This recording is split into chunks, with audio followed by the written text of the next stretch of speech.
Bonjour, je suis Myriam Bidot, coach et thérapeute de couple. Crise de la quarantaine, comment la dépasser dans son couple?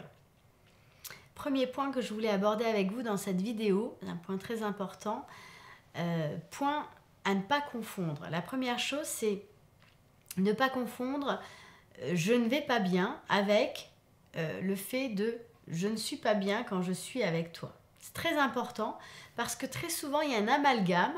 On a tendance à croire qu'en fait, parce qu'on n'est pas bien, on n'est pas bien avec l'autre. Et ça va nous donner des situations où on va avoir tendance à jeter le bébé avec l'eau du bain. Parce qu'on traverse une crise existentielle, on va avoir tendance à tout balancer.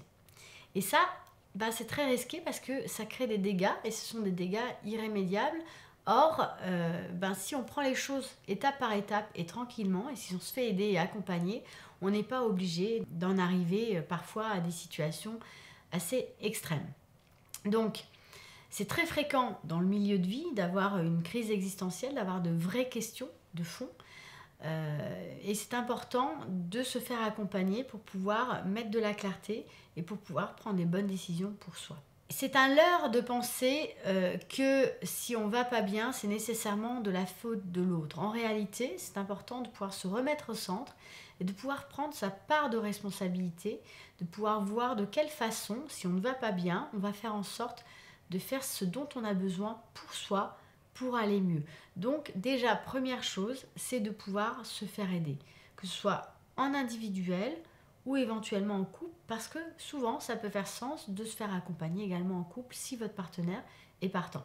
Deuxième chose, souvent j'ai des personnes en crise de milieu de vie qui ont tendance à beaucoup se réfugier dans la fuite. C'est-à-dire que leur premier réflexe, ça va être de fuir, soit de faire des tours du monde, de faire des choses un peu extrêmes, de partir dans des infidélités, de quitter le domicile conjugal. Alors, tout ça, je dis toujours danger, parce qu'en fait, c'est une façon de reculer pour mieux sauter. C'est quelque chose qui va amener souvent un espèce de soulagement, parce qu'on enlève un peu de pression, mais c'est un soulagement qui est de faible durée. En fait, on met une espèce de sparadrap, voire on soulage un peu la pression, mais on ne traite pas vraiment le problème, d'accord ? Donc, on ne traite pas le mal-être. C'est une solution qui, en fait, se base sur qu'est-ce que je vais faire à l'extérieur. C'est pareil, quand on cherche à résoudre les choses en s'adressant au partenaire ou en s'adressant à l'environnement, alors qu'en réalité, on parle de quelque chose d'existentiel. La crise de la quarantaine, c'est une problématique existentielle, c'est une crise de sens. Et donc, elle ne peut se résoudre qu'en adressant une question de sens, donc à partir de l'intérieur, en travaillant sur soi. Vous vous retrouvez face à vous-même.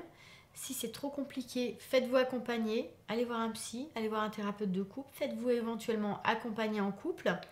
Parce que souvent, ce qui va se passer, c'est que vous allez réaliser que l'autre n'est pas le problème, qu'en réalité, souvent, vous vous retrouvez dans une problématique beaucoup plus complexe, puisque souvent, on a pris des décisions qui ont aggravé la situation et on a encore plus de mal à gérer les choses. Relancez votre complicité au niveau du couple en vous focalisant notamment sur vos envies, sur ce que vous avez envie de partager ensemble, sur le plaisir d'être ensemble, en reboostant la dynamique de couple.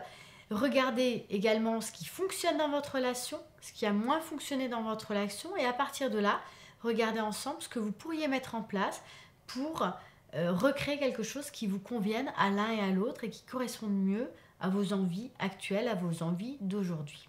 Vous pouvez notamment réfléchir à différents axes sur vos rêves, sur vos ambitions et sur quelle nouvelle vie de couple vous avez envie de vous créer ensemble. Je vous invite à partager cette vidéo si vous l'avez aimée, à mettre un petit pouce bleu sous la vidéo et puis à vous abonner à ma chaîne pour recevoir mes vidéos hebdomadaires. Je vous souhaite une belle journée, à très bientôt.